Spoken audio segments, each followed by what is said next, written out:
Someone here gumagawa ng plano. Plano rito 'no, na parang nakikita ko 'no, na ang dami, halos wala ng space 'no, yung papel na sinusulatan niya 'no, or parang halos wala ng space yung ibang bagay upang isipin niya kung ito naman ay ang kanyang laman ng thoughts 'no. Ooh, so someone's getting serious 'no. And nakikita ko na habang lumilipas ang mga araw, mas lalo siya ritong nagiging more serious dito 'no, at ito ay highly involved kayo, 'yan na ikaw sweetheart. So let me take a look at about this situation na ito. So Archangel Michael, maraming salamat. Guardian Angels of Collective, can we get clear messages related to this one? Thank you so much.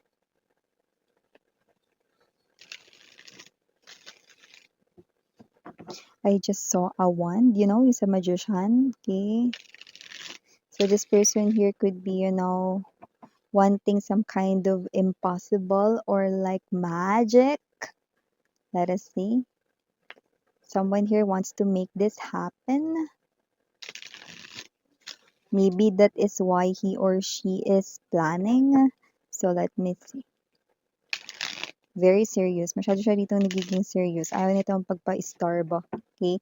Parang pag kinalabit natin to, ano ba? Ito ka nga. Parang gaganon siya. Tingnan natin dito mare, pare, ano ba 'tong ginagawa niya na ito? Tingnan natin kung illegal ba ito o legal.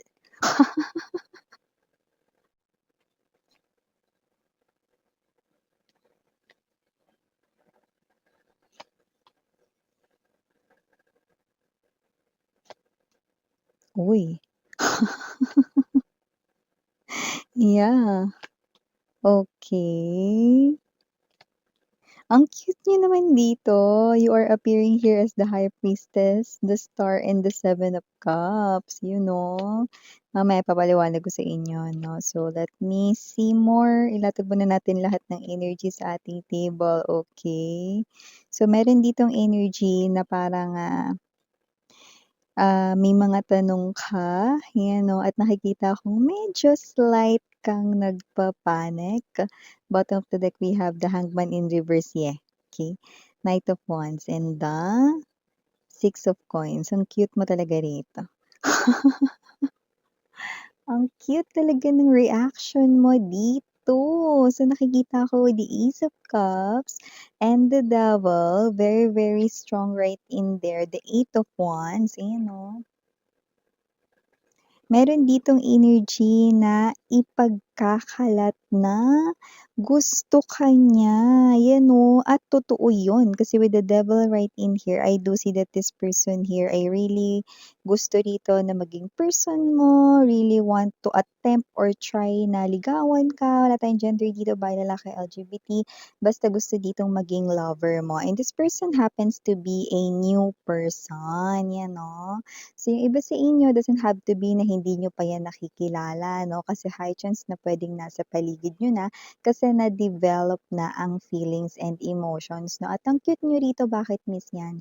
Kasi with this High Priestess energy, okay, may mga balitang nakakarating sa inyo with the Eight of Wands, no? And kinakabahan kayo. Kaya may slight na pagpapanik kasi kayo ito, no? Nahala, nalaman kaya niya yung feelings ko para sa kanya, yun baka may gusto ka rin dito sa tao na 'to, or paano nangyari yun?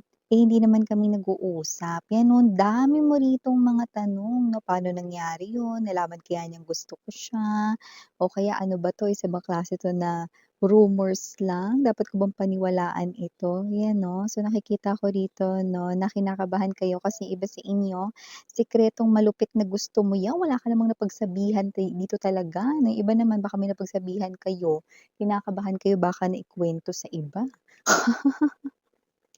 So, nakikita ko dito samut-sari na ang mga tanong mo rito at lumalabas na kung sino man itong person na 'to na tinutukoy mo, itong person na 'to ay may gusto sa'yo. Hindi na ito nakalihim, hindi na ito tago with the Moon card energy 'no, ang reflection dito ng buwan. Ang katotohanan na gusto ka niya ay siya na mismo ang nagpapaalam sa iba. Ayan 'no, sinasabi niya rito na ikaw ay gusto niya, pinagsasabi niya rito, ibig sabihin proud siya rito sa inyo. Ayaw niya ng energy na patago-tago lang ng feelings. Eto siya, ilalabas niya na magpapakatotoo na daw siya dito. Ay, gusto natin 'yan 'no, ayaw natin yung mga torpe. Ayaw natin yung mga magpatulog-tulog sa pansitan, 'di ba? Eto na yun mare, 'di ba? Eto na yung person na yun 'no, na pinaninindigan na ang kanyang feelings and emotions 'no. So, bago natin pag-usapan ang reading na ito ninyo, batiin muna natin ang lahat. Hi and hello there everyone, my name is Yan. Welcome new subscribers, returning buyers, thank you sa inyong walang sawang love at support for me. At kung hindi niyo pa alam, meron pa tayong other channel, link down below sa ating description box. If interested, just click that link para makarating kayo doon. Araw-araw ay nag-a-upload tayo ng collective readings for all signs. There. At yun nga, wala tayo ditong gender, by lalaki, LGBT, lahat tayo welcome. Just take only what resonates, okay? And also feel free to switch roles because possible magpalit. General reading ito. At yun nga, timeless tayo, pwede nangyari na. Sa iba nangyayari na, sa iba ay mangyayari pa lamang. Kaya naman, just take only what resonates. But here, ayan, oh, hindi mo alam na booking ba yung sekreto mo kung may gusto ka dito sa kanya, no? Pero yung iba na wala naman kayo ipinagsabihan yan kasi natatakot kayo na baka maikalat sa iba, lalo na kapag ka nagkagalit or nagkatampuhan kayo ng pagsasabihan mo, di ba? Hala, paano nangyari? Paano niya nalaman 'yan 'no? Hindi mo alam, mutual ang feelings niyo, ibig sabihin parehas same, 'di ba? So, kung ano yung nararamdaman mo para sa kanya, hindi yung nararamdaman niya para sa'yo, 'yan 'no. Kaya huwag ka ng kabahan diyan. At yung iba naman sa inyo 'no, parang paano nangyari yun, eh, hindi naman kami nag-uusap, paano siya na-inlove sa'kin? Eto, ako na-inlove siya sa'kin, paano, utok, eh. Weh, bakit? Yun 'no.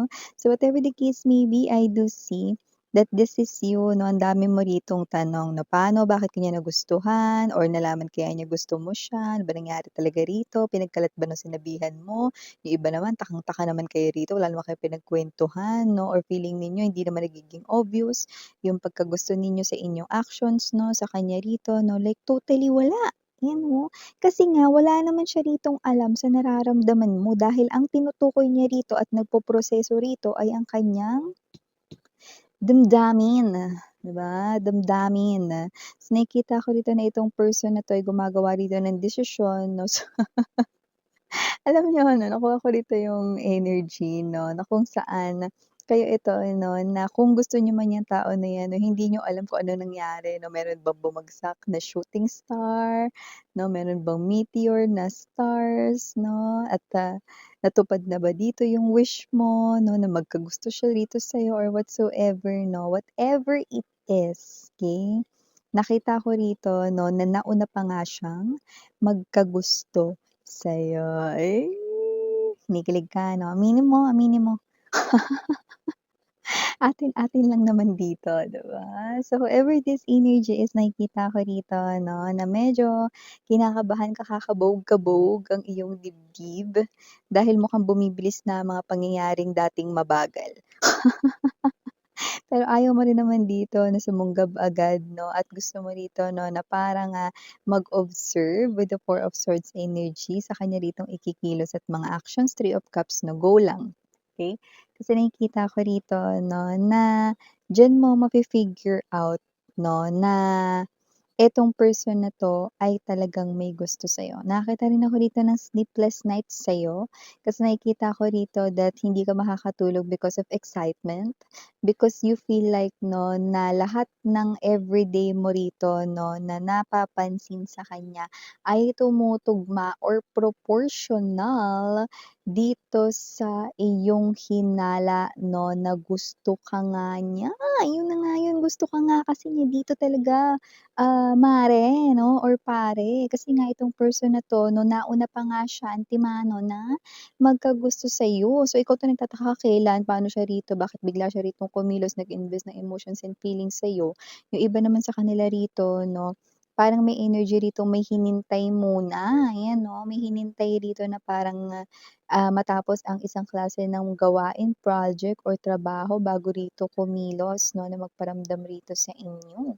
So, nakikita ko dito na itong person na 'to may kaba or may takot din 'no, kasi nandito yung moon. So, ibig sabihin ang taong ito na medyo kinakabahan din 'no, na baka i-reject mo yung kanyang feelings and emotions 'no, kaya tinitingnan niya lang dito yung bawat galaw mo tapos hindi pa kayo close. So, talagang mahirap na parang mag-assume siya, 'di ba? Ayaw niya naman maging assuming. So, nakikita ko rin dito that with the hangwan or the hangman in reverse position, eto kayo 'no, na parang nagkakaroon na ng liwanag yung future mo sa iyong love life 'no, gumaganda na, na-e-excite ka na ito one's energy, excited ka na ano pa kayang puwedeng mangyari or ma-develop sa aming koneksyon, hanggang kailan kaya kami magiging ganito na parang patwitams, flirty-flirty vibe, 'yan 'no. Alam mo yung hindi pa nga kayo ngayon, pero iniisip mo na agad na kasal na kayo. Yun oh, see ibig sabihin mataas ang excitement, mataas ang kilig mo dito kasi nakikita ko rito na nagiging advance ka na mag-isip 'no, kasi alam mo hindi yan fantasies, ibig sabihin lang nito nararamdaman mo rin talaga with the High Priestess dahil malakas ang kutob mo, malakas ang intuition mo na itong person na 'to with the Star card energy ang bigay ng may kapal. Malakas ka kasi 'no, sa taas mare, hindi mo lang siguro napapansin or nalalaman yun 'no, kasi nakikita ko rito may mga clue ditong binibigay 'no, kung kayo ba dito na parang ano, kayo ba 'to na parang ewan ko provider ba sa family ninyo 'no, parang halos, kayo lahat ng gumagastos sa bahay ninyo, may gano'ng energy tayong nakuha rito. Kayo ang provider or doesn't have to be na panganay kayo or, breadwinner 'no, pero basta kayo nagpo-provide sa family ninyo, whether panganay kayo or hindi 'no. Nakita ko kasi dito na parang kayo yung energy na parang pasan-pasan ninyo 'no. Yung gastos ng inyo ritong family, kayong bumubuhay parang gano'n 'no, diretsahan tayo. So, gano'ng klase ng energy. So, ito na, it's about time 'no, maka-experience ka naman dito ng labi-dabi sa buhay mo. Lalo na 'no, ang laki ng sakripisyo mo para sa family mo 'no, yake. Alam niyo naman mahal ng gastusin ngayon, lalo na kapag mag-isa ka lang na ano, na gumagastos. Hirap mare. 'Yun ang sentimiento ng lahat ng mga pumapasan 'no, ng gastusin 'no, ta's sa buong bahay 'no.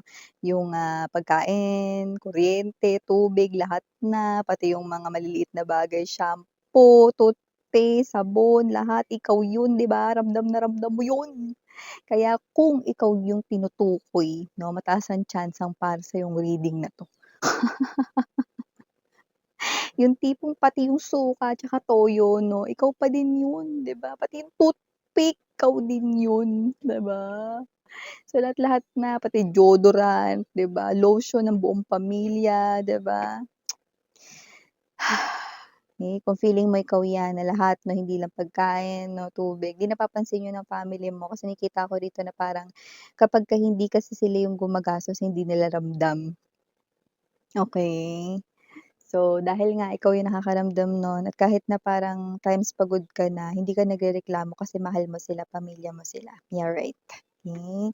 So, I clearly understand how you feel. Kaya naman it's time na para lumigaya ka naman. Nakikita ko rito 'no, na mabibigyan ka rito ng katuwang 'no, katuwang na parang, yung expectations mo ay mag-e-exceed 'no. Nakikita ko rito na hindi na ikaw yung, energy ng mag-aalaga kundi ikaw naman yung aalagaan. 'Di ba?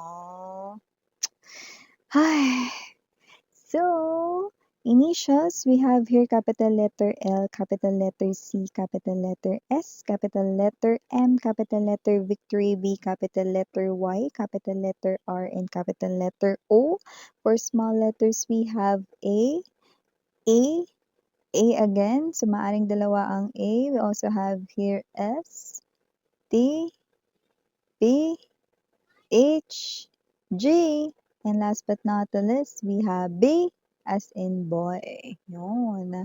At okay, nakikita ko rin dito na itong person na 'to 'no, kaya niya dito pinagkakalat na sa iba kasi parang, mas gusto niya 'no na na malaman mo na ito, okey, na parang kasi ganito 'di ba binanggit ko sa inyo medyo mahina yung loob niya, walang kalakasan yung loob niya nito 'no. Parang pagka, ang energy niya kasi is parang pagkakalat na, wala na siyang choice, okey, at hindi magba-back out, okey. Parang may energy wala na siyang choice, okey, hindi siya magba-back out, parang gano'n, okey. Parang yun ay parang, pagtulak niya sa sarili niya 'no, kahit na medyo kakaiba ang kanyang strategy.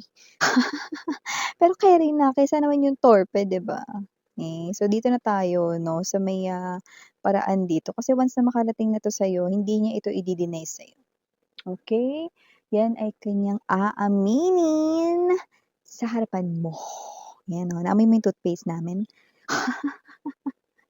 So, ito yung mga mensahe right here for you guys. Again, I'm Rihanna Ani. If interested for more collective readings for all signs, click that link down below para mapunta kayo sa Dalmim, which means Goddess of the Moon in Korean. Every day, I'm also uploading collective readings no, para sa kahit na anong zodiac sign doon. Feel free to click the link down below sa description box ng reading na ito. So again, I'm Rihanna Ani for the girls, and Yana Duna for the boys. Sarang hail, love, and light, sweethearts.